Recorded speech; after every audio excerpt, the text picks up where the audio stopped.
Mountain Sports, your home for the Kentucky Wildcats and local high school sports. The month may be June, but the Belfry Pirates are always thinking football. Today, former Kentucky Wildcat and Baltimore Raven David Jones held his football camp at the Cam. Lauren Cash was there and has the story. The gloomy weather did not keep the kids away from the Cam on Saturday.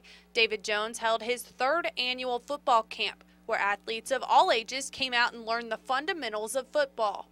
I just hope they, accomplish getting some knowledge of football. I think the main thing about football is learning at a young age and learn how to do it the right way. Jones brought in several coaches and current players at the college and high school level to help with the day's events, including former state champion with the Pirates and current U-Pike quarterback Sonny Warren. It's David, really. You know what I mean? David Jones, he's worked with me since I've been as young as these guys doing this camp. He's always took a lot out of his time to invest a lot of time in me, so I really want to help. I want to help him any way that I can.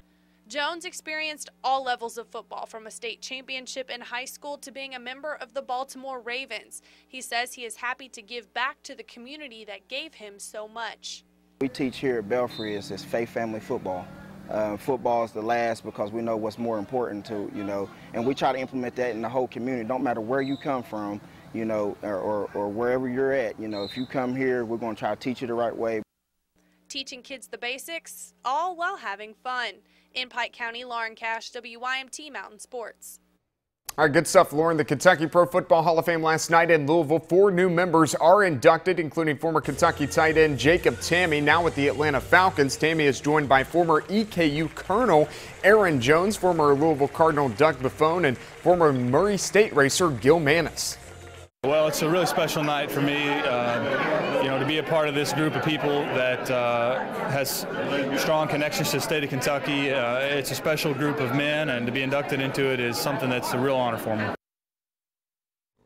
Okay, also at the Brown Theater in Louisville, Nick Saban, Alabama head football coach. He receives the Blanton Collier Award for displaying excellent integrity both on and off the field. The award named after former Cleveland Browns and Kentucky head coach Blanton Collier. This is a really privilege and an honor to get the Blanton Collier Award. I think he had a lot to do with the process that we've all developed, in our profession in terms of the attention to detail that you have in coaching, a lot of the organizational things, and he's very innovative. So I have a tremendous amount of respect for him, being at the Cleveland Browns for 4 years and understanding the history and the championship that he won there, which is the last one won in Cleveland. A pretty special guy.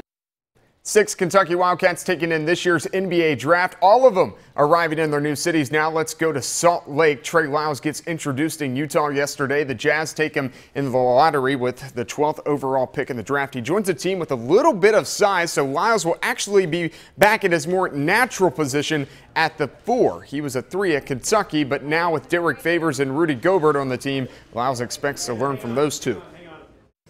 For me growing up, I was always the biggest guy on the team, so, playing the 4 position is not going to be that hard for me. It's probably my best position on the floor. Me going to Kentucky and having to play a new position, it kind of just helped me out in my all-around game. But, of course, I'm going to be asking some of the guys here, Derek and the others, how they, are so successful at their position and, me playing behind them. So, I'm definitely going to be in his ear about that stuff, but I think it should be an easy transition for me. The Reds in the Big Apple. They lost last night 2-1 to the Mets. Right now, they're actually in a rain delay up in New York. The game is tied up at 1 apiece heading into the top of the 7th. We'll have a full set of highlights tonight at 11. Matt, want to mention that A.J. Allmendinger